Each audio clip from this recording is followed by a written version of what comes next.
Okay, so I've been doing vlogs all week long, and I'm kind of liking this format. I do wish that I could get out of bed and do a vlog and not be sitting here in front of the camera in bed in my pajamas. But I do like the format of this, and that I get to share thoughts that I wouldn't normally get to share on JOF TV.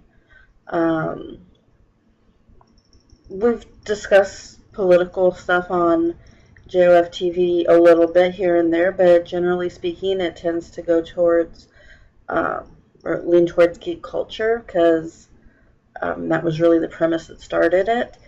And I know our last episode that we did, we got a little political, but even that was around the controversy with the Supergirl cast. So it tied back to something comic geeky, which I have no problem with. That's who I am. I am a hockey fan, comic geek, video game playing girl. And that was one of the reasons JOF TV started. That's one of the reasons that we've taken JOF to Austin Comic Con, and it's definitely a deep part of who we are and where we started. But it's nice to get the opportunity to share other views that I have that don't necessarily involve comic books or things related to the geek culture. So that being said, I'm actually going to talk to you today about something that I find interesting. I was talking to my wife last night about climate change and how I used to be a climate change denier, just like our great orange president. But unlike Mr. President, I did do research. I looked into it. I found several different studies. If you look at the actual statistics, 97% of scientists agree that climate change exists. It's not really up for debate. It's like being a Holocaust denier. You just look stupid. So once I did more research, I realized, okay, this really isn't up for debate. What is up for debate is the rate at which it's going. What made me a denier was I read some stories that had been manipulated that indicated some of the initial models were wrong, and deniers ran with that. I'm like, oh, these were wrong, no climate change. Well, that's not exactly the truth. Yes, some of their initial models were wrong, but they also didn't say that that meant there was no climate change. That part was twisted by the conservative media, and I bought into it. I feel stupid. But I bought into it, hook, line, and sinker. And that's not at all what was happening. What was actually happening was the models were wrong, so they were saying climate change isn't happening at the rate at which we previously thought. In other words, it's not happening as fast. And not all scientists agree with that. Some do. That's where the division lies. It has not, does climate change exist? Except for 3% of scientists, and I'd really like to know where they got their research from. Scientists have reached a consensus. Climate change does exist. I don't see why this is being debated anymore. That said, we don't know at the rate at which it's happening. It could be slower than we initially thought. Does that really make a change? I don't know. My opinion on it changed with the facts. And so now I'm forming a new opinion. I'm taking in the new facts and I'm trying to figure out where my thought process is. The one thing that I do know is if me, just a normal, average, everyday preschool teacher from Texas, can be bothered to go to the internet and do some real research and look for different sources and different studies and have her mind changed, why can't our president do the same? He just looks like a moron. He can't be bothered to look for some studies. He's got access to the actual scientists, and he can't be bothered. I don't know what climate change, I don't know what I feel about what that means for us, as I just said. What steps should we be taking? Those of you that have been on the climate change bandwagon for a while have your opinion set. I still feel like a lot of the people talking about climate change are fear-mongering. I don't like that. I still don't like that. But I understand it a little more now. When you have so many deniers saying this doesn't exist at all, I can see where you'd be frustrated. No, look at the science. Look at the facts. This exists. So I kind of understand the fear-mongering, but I don't like fear-mongering as a tactic in general, and I feel like that is still happening. Not with everybody, but with a lot of people. So I know I don't like that tactic, and it makes it really hard to differentiate what we should actually do to slow down or stop climate change, and what is people just fear-mongering and going to the extreme. I'm still separating that out. But our president has access to a lot more researchers than I do. He's got access to studies that haven't been released. He's got access to scientists in various countries. I mean, he's the president of the freaking United States. He has access to experts. So why not take the time to sit down and listen to them? Listen to what they have to say. They could guide you in the right direction. I think pulling out of the Paris climate change thing, I'm terrible. I don't know the name of it off the top of my head. Climate Accord or whatever. Bad idea. He did that as a power play. It was all a power play. It was no reason to pull out of it. I feel like he pulled out of it just to say, I can do what I want. You want me to stay in this, so I'm going to pull out. It was a complete and utter power play. And it appeased to his base, which was a bonus. And I think by now we know most of his quote-unquote base is a bunch of idiots. They're Nazi idiots. Is everybody that voted for him? No, absolutely not. I understand if you voted for him because you didn't feel like you had a choice. Hillary Clinton was just as bad. You didn't feel right voting for a third party, even though you should have voted for Gary Johnson because he would have been better than either of them, but I digress. You voted for the lesser of two evils because we live in a society where you think there are only two choices. I don't blame you if you voted for Trump because I think we would be screwed under Hillary too.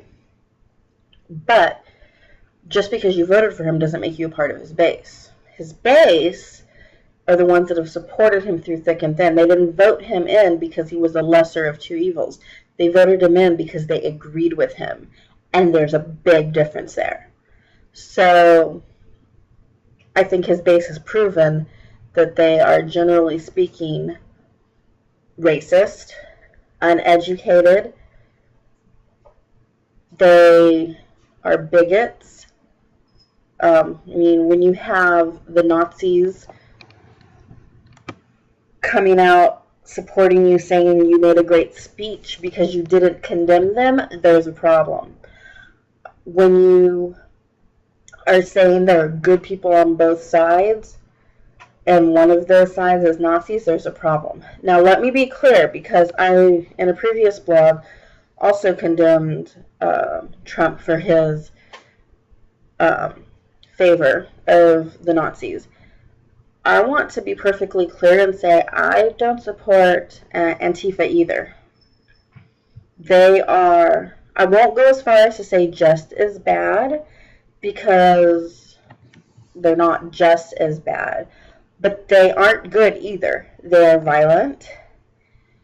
They're another group that shouldn't exist. They should be stomped just as much as any other violent group. They are the left side of the extremists. And I don't support that either. I don't support extremism on either side. Violence to get your point across is wrong universally, whether you're on the right or you're on the left. I don't support the Nazis. I don't support Antifa. I don't support the violent part of the Black Lives Matter movement. And in truth, I don't support any of the Black Lives Matter movement. But at least the ones that are peaceful have, it's a free country. They have their rights to speak up. And everyone tries to say, well, BLM isn't a violent organization. Maybe not as a whole, but there have been people associated with that movement that have been violent. There was, the cops that got shot in Dallas, Texas. That was all related to a BLM march. Yes, that was a rogue black person that decided he was going to take out cops, and I think specifically white cops were targeted, but I don't think that only white cops were killed. And I have a great love for the police, honestly, because I know there's some bad ones out there, but a few bad apples don't spoil the whole bunch for me, because I know a lot of good men that wear the uniform. My uncle is a police chief in a small town near here, and he is one of the most stand-up, wonderful, fair men I have ever met in my life. He would treat anybody the same, regardless of their race. I know another wonderful man that's the father of one of the little girls that used to be in my class, and he is a wonderful man and a detective. I have some family members on my biological father's side that were wonderful cops. I also have some that I have seen some corruption in. I won't go into any other specifics on that, but I know they're not all good. But I still believe the majority are. And I believe if you're targeting cops, you're as wrong as if you're targeting blacks. And do I believe that all of the blacks that have been killed are targets? No. If you do what the cops say, generally speaking, you should be okay. If the cop doesn't feel threatened, he's not going to shoot if he's a good man. And I believe most are. That sounded sexist, and I didn't mean it that way. If they're a good person, yes, I know women can be cops too. I have an aunt that was. So, my point being, yes, there are bad cops that single out black people. Yes, some of the people that have been shot that have been in the news did not deserve it, and it was complete and utter police brutality. I don't like the fact that all policemen and women are being demonized, because the vast majority, I truly do feel, just want to protect and serve. So that bothers me a great deal. And so I don't agree with violence on any side. But to say there were good people on both sides, going back to Charlottesville, is just, I have no words for that. I know that you can't be a Nazi and believe in what Nazis believe and be a good person. You can believe in the principle of Antifa and be a good person. Now, if you're going out and committing violence, you're not a good person. Plain and simple. The violence on all sides needs to stop.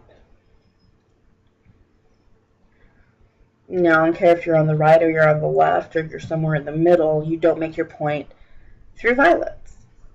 You make your point through either going through lobbyist groups, getting involved in the government and taking the proper channels to work within the system, or you do a peaceful protest.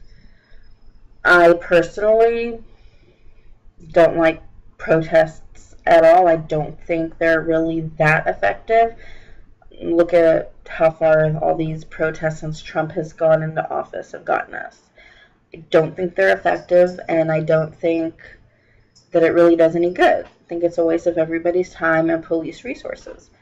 But it's your right. If you feel like you're making a difference, then go. I think it's much better to work within the system if possible. I think you accomplish more that way. But I also understand that it can be hard to get into the system to work within it. But it can be done. My wife used to be part of the Occupy movement in Athens, Georgia, which is where she's from.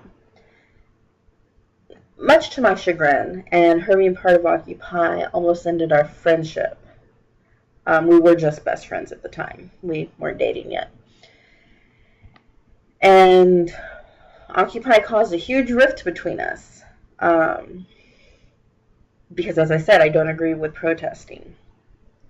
What Occupy Athens found out was that, exactly what I said, you accomplish more working within the system. And so that's exactly what happened. They stopped being Occupy. They changed their name, and I can't remember what they changed it to. I would have to ask my wife. But they changed their name and started working within the system, going to city council meetings. One of their leaders ran for mayor, didn't win, but came close enough to gain some political influence. And they started working within the system, and they started getting some of the things they wanted. Change actually started to happen. And it's what I said all along. If you work within the system, you achieve more. It's not easy to get into the system. They don't want outsiders involved making changes, but it's possible because it's been done.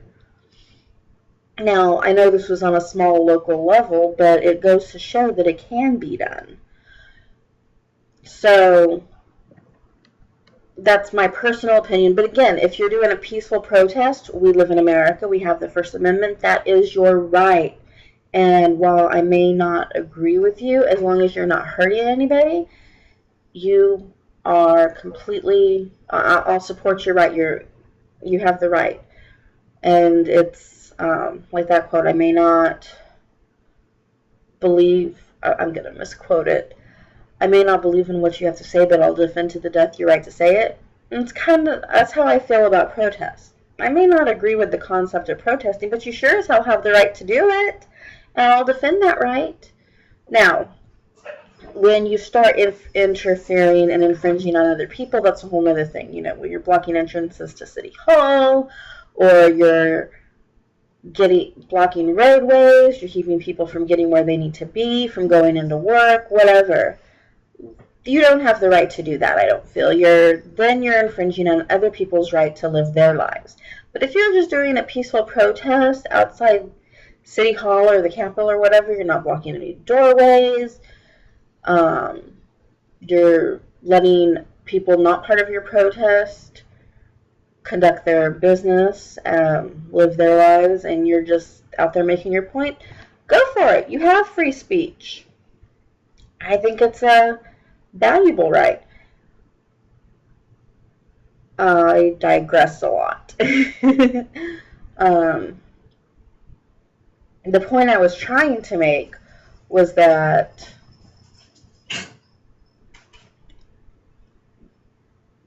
I don't think our president really supports free speech. I think if he had it his way, we would be North Korea. I think he hates North Korea because he wants to be North Korea. They hate us because they ain't us. If he could treat us the way the North Koreans treat their people, he would. I have no doubt. He would very happily be a dictator. He would very happily have state news. He would very happily punish people that speak out against him. He's jealous of North Korea. And that's going to get us into a war. One I'm not sure the world's prepared for, unless somebody talks him down. And I've heard rumors, again, I don't necessarily believe mainstream media. I've seen some reports indicating that John Kelly may be close on the edge of resignation. That would be a disaster. I feel like, love him or hate him, he is a voice of reason. I think he reels Trump in, and Zeus help us if he resigns and Trump is left to his own devices again. Nobody wants to work for Trump at this point. The White House has become an episode of Survivor or The Apprentice. I can't imagine why. Maybe because we elected a reality TV host as our president. Just thinking out loud there. But the point is, if we don't do something soon, he's going to get us into trouble. If not with another country, another civil war.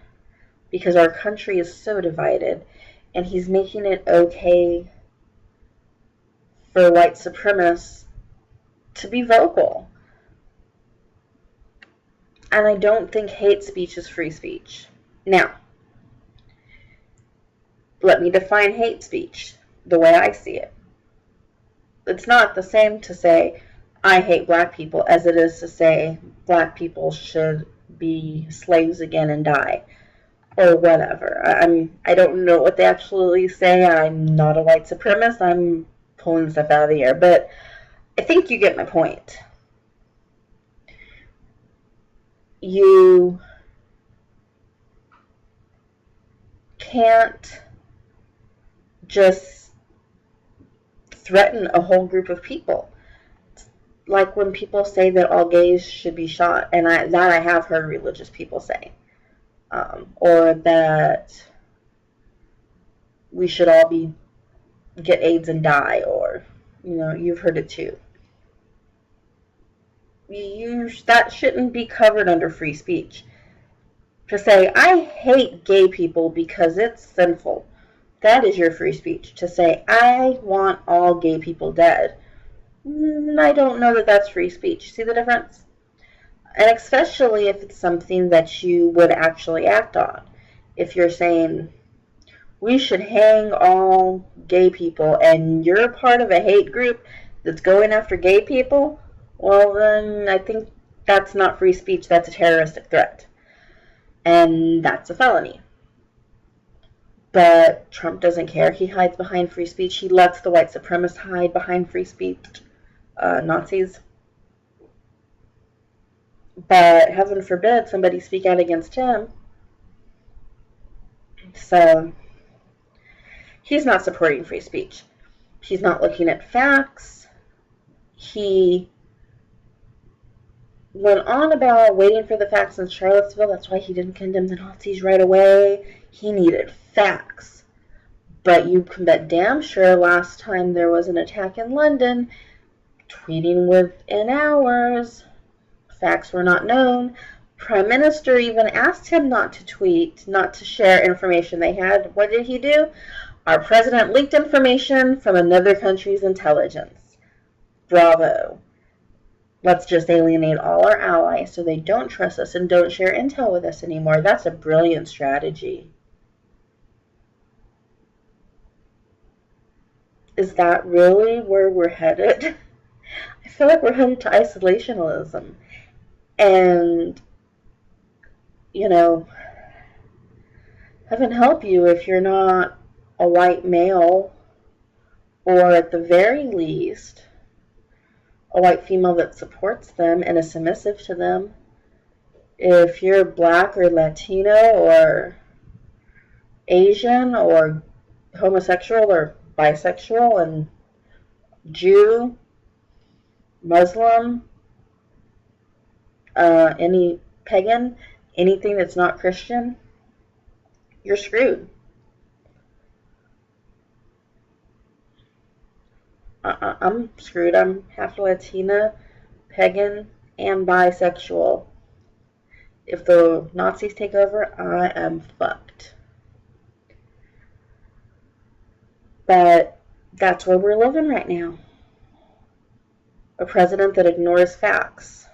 Facts that a private citizen can go on the internet and get within minutes and have her whole worldview changed. But the president of the United States can't be bothered. And I know this all started with climate change and it went to Nazis again. And that seems out of left field, but it's really not. Because at the end of the day, it all comes out to facts. And the fact is, President Trump doesn't care about facts. I think we all got a taste of that the first time we heard the word alternative facts. And that scared me, and it was funny. Yes, it scared me, and I laughed. That's just the way Trump rolls. But I think we all kind of hoped that he'd get called out and that would stop. I tried really hard to give President Trump the benefit of the doubt when he was elected. I wanted to like him. I was the first one saying, okay, we can't just criticize him because he's Trump. We have to give him a chance. Maybe he is what this country needs. Maybe he can shake up the status quo. Maybe he'll be okay. Maybe he'll make some good decisions and we'll get some things done in this country that need to be done. He spoke very well about the VA, and that is something that I do believe needs to be overhauled. So he made some points there that I did agree with, so I was willing to step back and give him the benefit of the doubt. And then he supported Nazis. Every step along the way, I've been like, okay, that was a dumb move, but he's not a politician. Okay, he's still not doing any better, but yes, he banned transgenders and tried to legislate via tweet, but maybe it won't actually go through. He was just talking and he'll realize that's a mistake. And then he went and supported Nazis, and then it's like, okay, I'm done making excuses for you. I'll be honest, I was almost done at the transgender ban. That was almost too far for me. But I really, really, really didn't want to believe that our president was that bad of a person. I think I was in denial. I wanted him to succeed. God, I wanted him to succeed. But then he supported the Nazis. And the fact is that Nazis don't want all Americans to have freedom. The fact is that the Nazis hate Jews. They hate blacks. They hate gays. They hate anybody that's not like them. And the fact is, climate change does exist to some extent, whichever model you happen to believe. The fact is also that President Trump doesn't care about facts. And that's very, very dangerous to have a leader that goes whichever way the wind blows, follows his whims, and doesn't give two shits about what the facts actually are. And not only that, will twist and turn and flat out lie to the American people for his own agenda. We've been lied to by politicians for years, but never so bluntly. Obama said that we would get to keep our doctor, but it was quite a while before we realized that was a lie. And that's just the first thing that came off the top of my head. I know there's other examples that can be used. But with Trump, the second he opens his mouth and says something, it's such a bold-faced lie that you know he's lying. Like, really? Like, when he said, he made a tweet days after Harvey that the recovery was coming along nicely or something. And I live in Texas. I live 3 hours from Houston. They hadn't even begun to recover yet. And he's congratulating himself on helping with the recovery efforts. Fuck you. There had We were still trying to save people. There had been no recovering from that. We were still suffering. And when I say we, I mean the Houstonians.